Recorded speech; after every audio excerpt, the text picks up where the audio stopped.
नमस्कार। Teresa children academy उच्च माध्यमिक विद्यालय बीकानेर। बच्चों, आज हम पढ़ेंगे कक्षा 5वीं और 6ठी का पत्रिका नंबर 1। आप भी अपनी पुस्तक में 51 नंबर पृष्ठ को खोलिए। यदि अभी आपने ये वाली पुस्तक नहीं भी ली है तो आप हिंदी व्याकरण के कॉपी में इन सभी प्रश्नों के उत्तर समेत आप लिखेंगे। तो चलिए अब हम इस कार्यपत्रिका को हल करते हैं। क निम्नलिखित प्रश्नों के उत्तर दीजिए। पहला प्रश्न क्या है, देखते हैं। भाषा किसे कहते हैं? इसका उत्तर होगा कि अपने मन के भाव विचारों को बोलकर या लिखकर व्यक्त करने को भाषा कहते हैं। हमें अपने मन के भाव जो भी होते हैं वो हम कैसे बता पाते हैं? भाषा से ही तो बताते हैं, है ना। और अपने मन के भाव को, विचार को हम किस प्रकार से बताते हैं? या तो बोलकर या तो लिखकर। तो अपने मन के भावों को, विचारों को बोलकर या लिखकर व्यक्त करने को भाषा कहते हैं।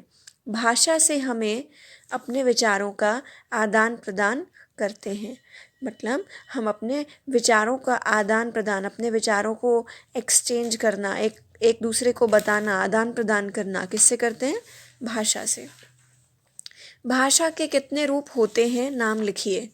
भाषा के 2 रूप होते हैं। या तो भाषा का मौखिक होता है या फिर लिखित रूप होता है ना। हम अपने मन के विचारों को या तो बोलकर या तो लिखकर। तो भाषा के रूप भी क्या होते हैं? मौखिक या लिखित। हमारी राष्ट्रभाषा कौन सी है? हमारी राष्ट्रभाषा, हमारी राजभाषा हिंदी है। हमारा सभी कार्य अनुच्छेद 8 में दिया भी गया है कि हमारी राजभाषा हिंदी है। प्रश्न 4 देखिए। अगर हम भाषा का प्रयोग करना बंद कर दें तो क्या होगा? यदि हम भाषा का प्रयोग करना बंद कर दें तो अपनी बात समझाने में कठिनाई होगी। इशारे से समझानी पड़ेगी, क्योंकि ना तो हम बोल कर के बता रहे हैं, ना हम लिख कर के बता रहे हैं। तो हमारी भाषा के, हमारे विचार कैसे हम बता पाएंगे, है ना।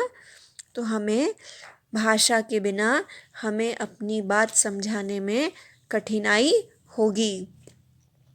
प्रश्न नंबर 5, हिंदी दिवस कब मनाया जाता है? हम हिंदी दिवस को 14 सितंबर को मनाते हैं। व्याकरण क्या है? अगला प्रश्न, भाषा के शुद्ध करने वाले नियमों के शास्त्र को व्याकरण कहते हैं। तो हम सब हिंदी व्याकरण या इंग्लिश ग्रामर या कोई भी भाषा हो, उसके व्याकरण में क्या होता है? उस भाषा के शुद्ध करने के नियमों को लिखा होता है कि इस शब्द को कैसे बोला जाता है, कैसे लिखा जाता है ना। तो मौखिक और लिखित नियमों को बताने वाली शास्त्र को हम क्या कहते हैं? व्याकरण। अब देखिए, सही शब्द चुनकर रिक्त स्थान भरिए।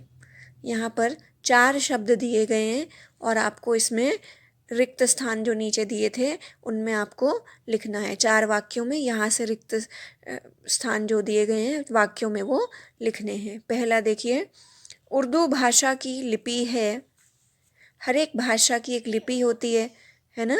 जैसे हिंदी की देवनागरी, पंजाबी की गुरुमुखी, ऐसे हमने पढ़ा था ना। उसी प्रकार से उर्दू भाषा की लिपि क्या है? फारसी। तो आप लिखेंगे उर्दू भाषा की लिपि फारसी है।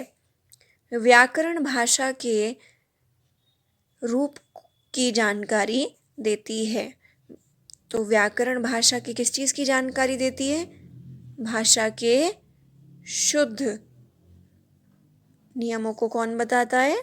व्याकरण। आप लिखेंगे शुद्ध। व्याकरण भाषा के शुद्ध रूप की जानकारी देता है। तीसरा, भारत में भाषाओं को मान्यता प्राप्त है। कितनी भाषाओं को मान्यता प्राप्त है? 22 भाषाओं को मान्यता प्राप्त है। 4, विचारों के आदान प्रदान का साधन क्या है? भाषा। अब यही रह गया था और ये सही भी है। चौथा देखिए, विचारों के आदान प्रदान का साधन भाषा है। सेम परिभाषा, भाषा से हम अपने विचारों का आदान प्रदान करते हैं। तो कल हम करेंगे एक दूसरी कार्यपत्रिका। आशा करती हूँ कि आपको समझ आ गई होगी।